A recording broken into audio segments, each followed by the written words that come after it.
You're listening to the Savoir Faire audio experience. Are you ready? The Savoir Faire experience is your guide to everything that has to do with lifestyle. From dating, rides, style, and entertainment. All brought to you by the editor of Savoir Faire magazine, Robert White. Anything goes on this audio experience. So, let's go. It's still the best. All right, guys, welcome to the Savoir Faire audio experience. Thank you guys for subscribing and listening. We really appreciate you. Today, we're going to be meeting with a book author, which I'm excited to talk to because her focus with her book and her career really is something that most people should be paying attention to. Sara Goodell, how are you, Sara? I'm great. How are you? Doing excellent. I appreciate you finding some time to hang out with us today. Absolutely.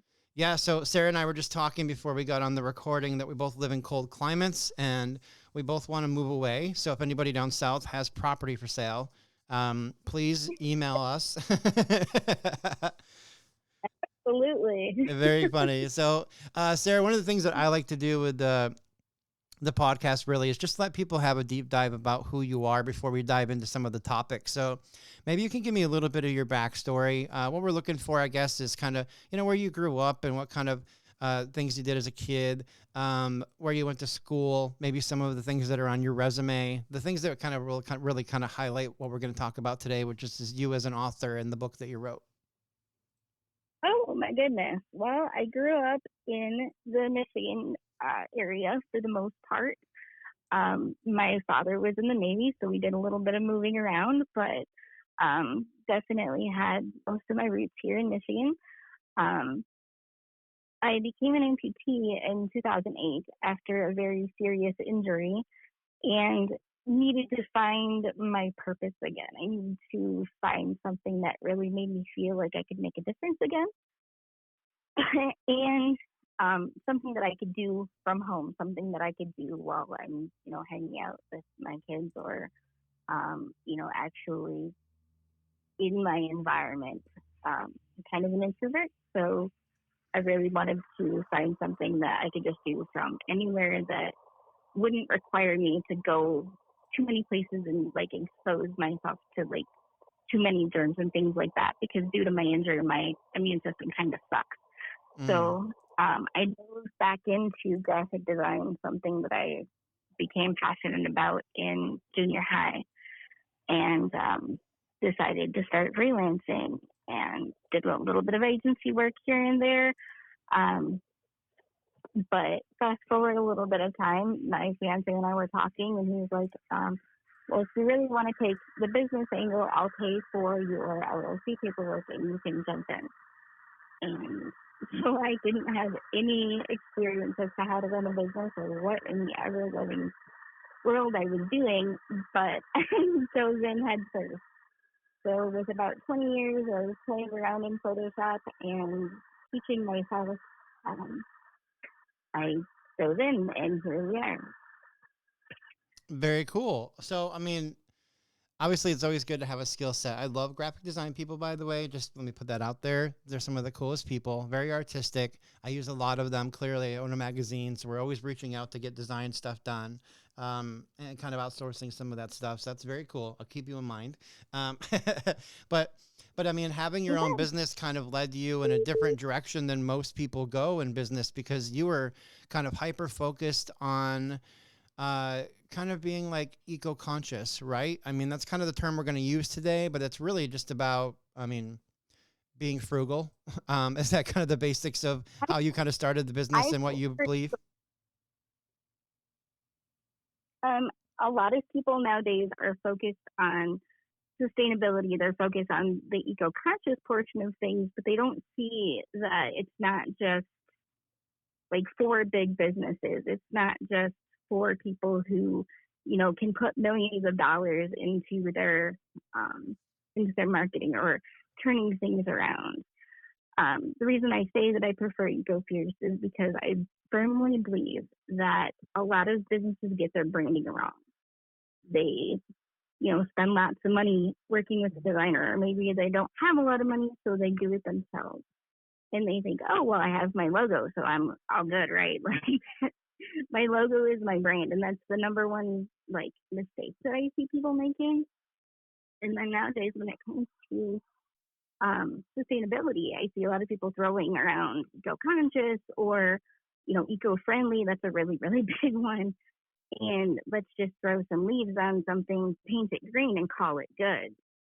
And a lot of people will absolutely see right through that. Like, if you actually care about the environment, you know what's going on around you, you know that climate change is a thing and that it's, affecting us in a huge way.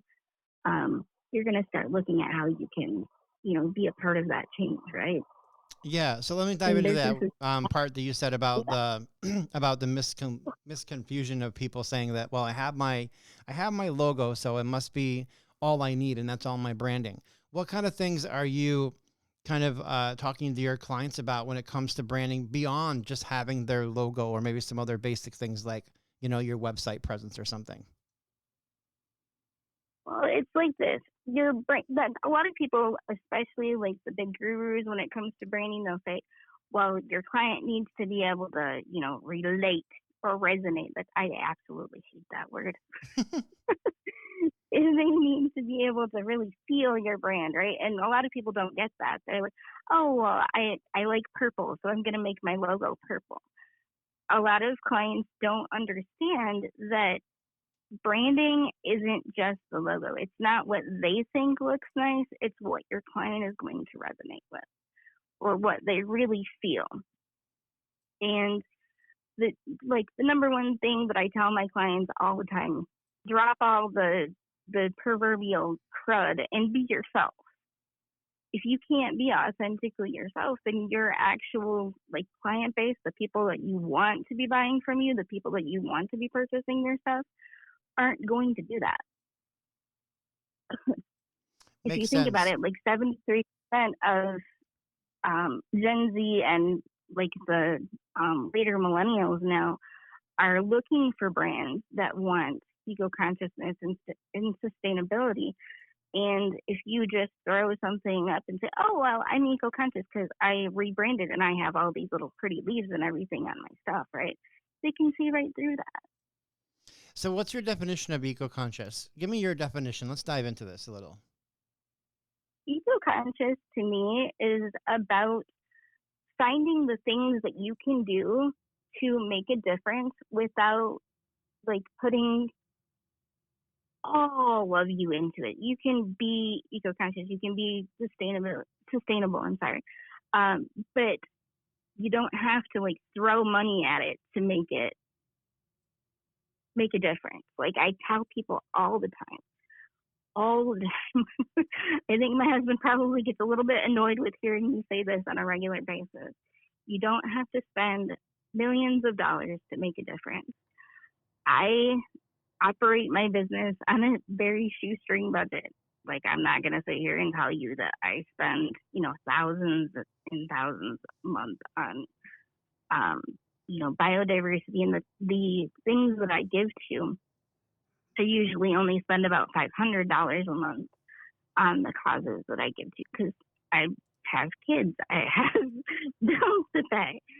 I live a regular life just like everybody else. I don't have $8 million to spend on a 30-second commercial at the Super Bowl. Mm-hmm. And most people don't. They can make a difference just by spending $1 at One Tree Planted or another good organization, one that I work with on a regular basis is Our Forest. They do biodiversity tree planting in the places that need it most for $10 a month. I mean, that's literally the price of a cup of coffee at Starbucks. Okay. I mean, I get It's it. all about That makes sense to be kind of eco-conscious in that regard. So really for the one topic that I saw that I wanted to dive into you with is really the eco-conscious branding, right? So are you saying that in getting involved with charities as a business owner or putting some of your budgeting into those places is better for branding for a business than spending $8 million on a Super Bowl commercial, like you mentioned. Like, is that kind of your perspective? Is that you want to see people doing a little bit more with their growth? Absolutely. Small Okay. businesses, especially, it can incorporate eco-conscious practices without breaking the bank.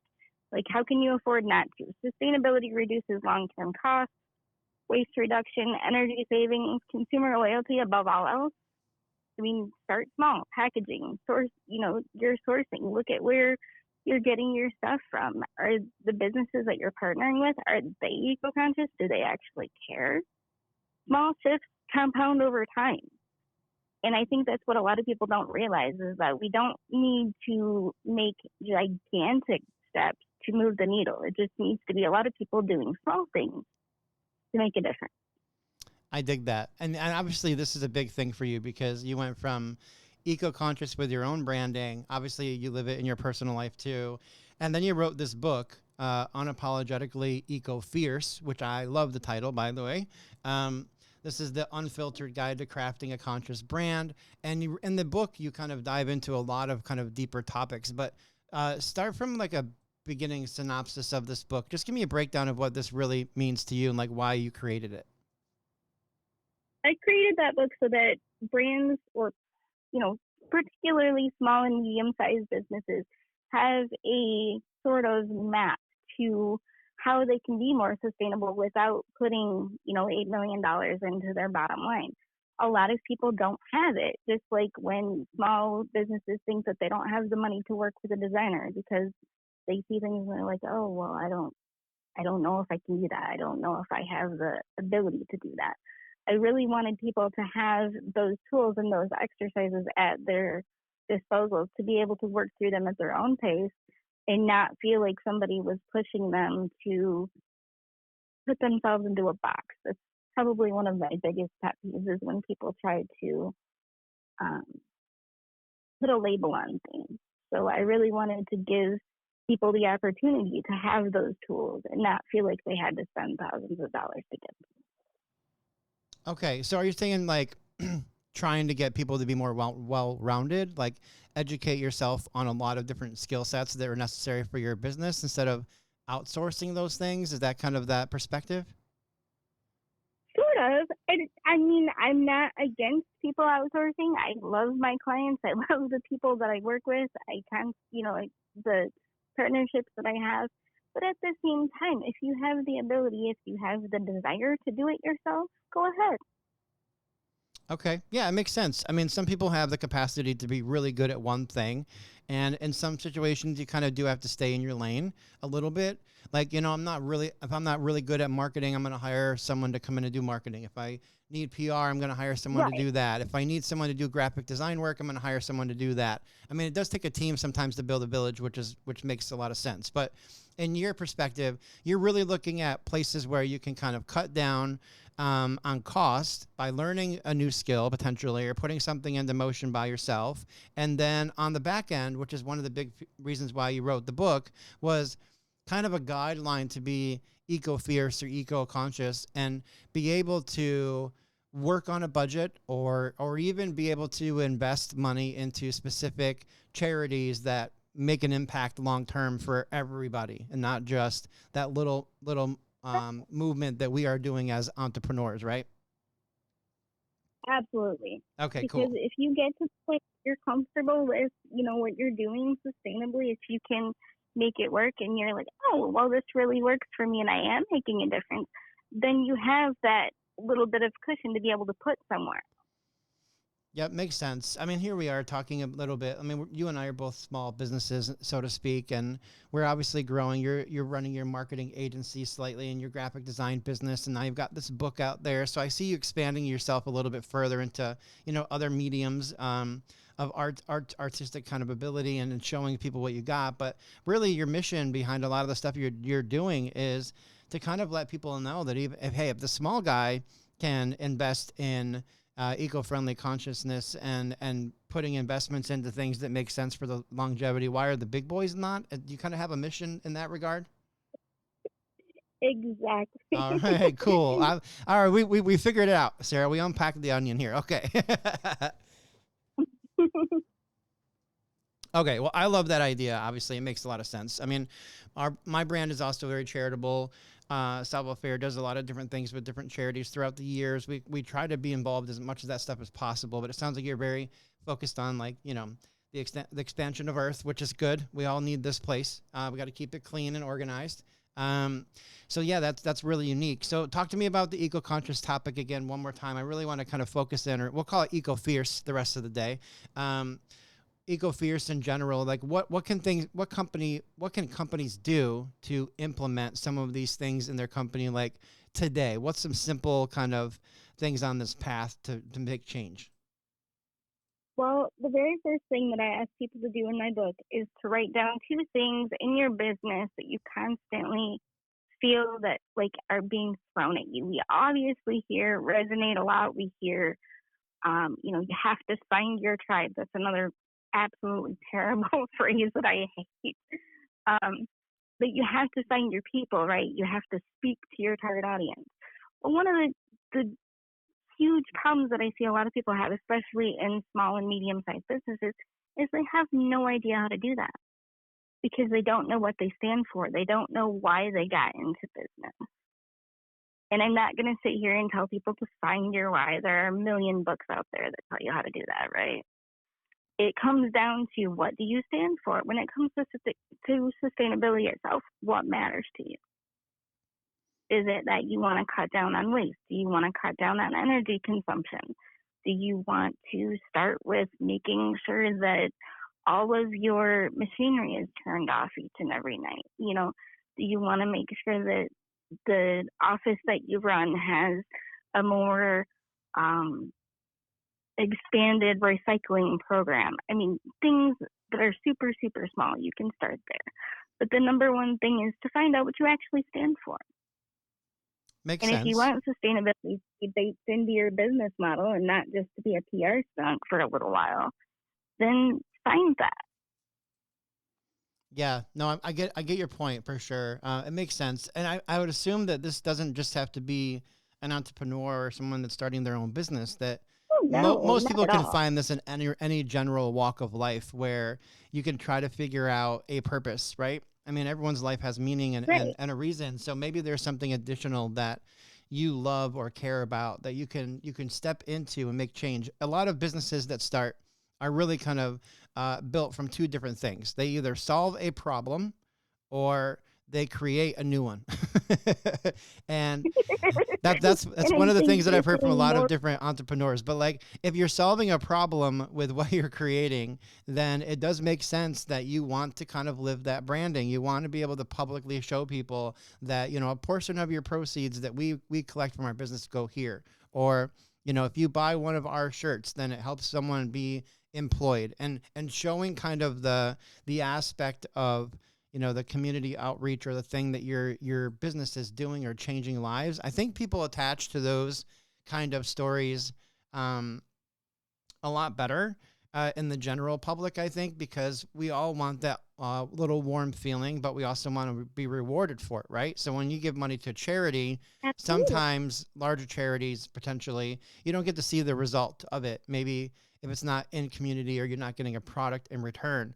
But in most situations where these companies are a little bit smaller, you can feel it. Like, oh, I bought this hoodie and I know that this was made in Africa, and because I bought this hoodie, someone else in another country is going to get a hoodie too. Like, these are all the branding things that people are doing in that regard. Or, every time you buy a magazine from me that's in print, we also plant a tree or something. Like, I mean, there's just things that are out there that people could get involved with. So I like that you're kind of championing some of that thought process and putting it into the book to really just kind of push smaller and medium-sized businesses to kind of do this long term before we have more large corporations that aren't.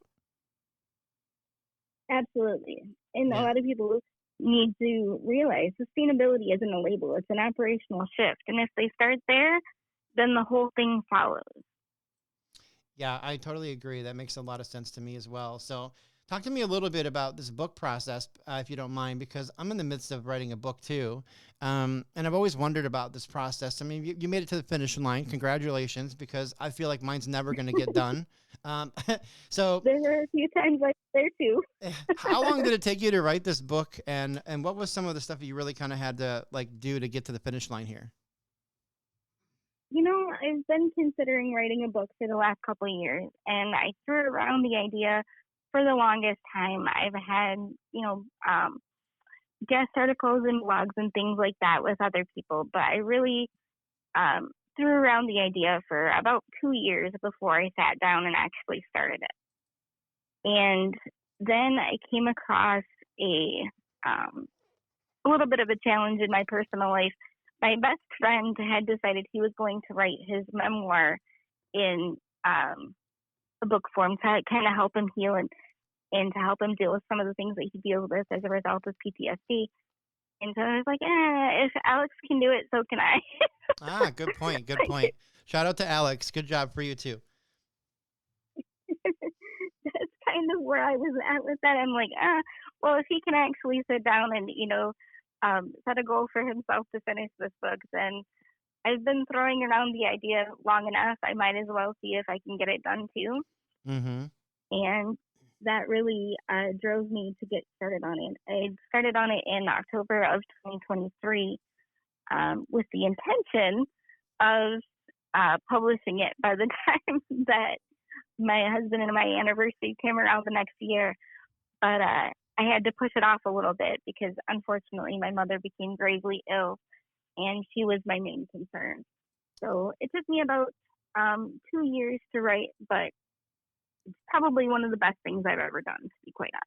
Yeah, that's awesome. I mean, I got to read some of the forwarding and stuff that's in the book too, which is very awesome. I mean, my process is that I do a lot of different things in a day, and trying to find, first off, the energy is one, and then the ability to kind of tune in to myself and start driving for the words I'm looking for, and then to find the time. And when those three things line up, which is extremely rare in my world, that's when I feel like I can sit down and really start writing, which has been a comfortable process. I think I'm somewhere between like 60 or 70,000 words deep on this book that I'm working on. But I am still only maybe, a quarter of the way there. So I know how extensive the project is. And obviously there's layers to this, right? Because you have to do a first draft and you got to go back and read it and make sure you don't sound silly. And then, and then you have to get into the publishing aspect and getting it printed. And it felt really, my first draft was really stuffy. And to be quite honest, it didn't feel like me at all, because I really wanted to, make sure that I reached as many people as I could. But then I got to talking with another friend of mine, and they're like, why do you care about that? Like, you really want to reach the people that they care about the same things that you do, and you want to make a difference, right? And it kind of clicked at that point. Well, if I really want to make a difference, and I want to, speak to the people that feel the same way I do, then why am I trying to word things in a way that just is not me? So I went back and crafted everything, and ended up with something that really, I wrote the way that I speak, and that might not be perfect at times, but the truth of the matter is that imperfect action is better than none at all. Absolutely. No, I love that, because that's what I'm struggling with right now. And you just gave me really good insight to that, because there is kind of writing the book based on letting everybody, okay, I've been writing a long time. I did songwriting for years. I've now written thousands of articles through publications. And now I'm in this book phase, and there's always writing for everybody else and then writing for yourself. And what I've realized is that when you write for yourself and you put your own personality perspective into things, that's really what attaches to people, because when they meet you, when they talk to you about the topics, they're just a little bit more engaged, because they know that you're on point with them, because they've read your book, they've read an article, they listen to a song, whatever that may be. Like, in writing in general, I think that's the right thing to do always. So props to your friend for letting you know that, and then props to you for telling me now, because I always write articles from my own perspective, obviously, but when I'm doing this booking the book part of it, I'm like, well, there has to be these other layers to this where it's just very educational, and I need to deep dive into topics and write stuff that maybe a doctor wrote and not me. And at the end of the day, I just need to give my perspective and say, this is what you should be doing because this is what worked for me.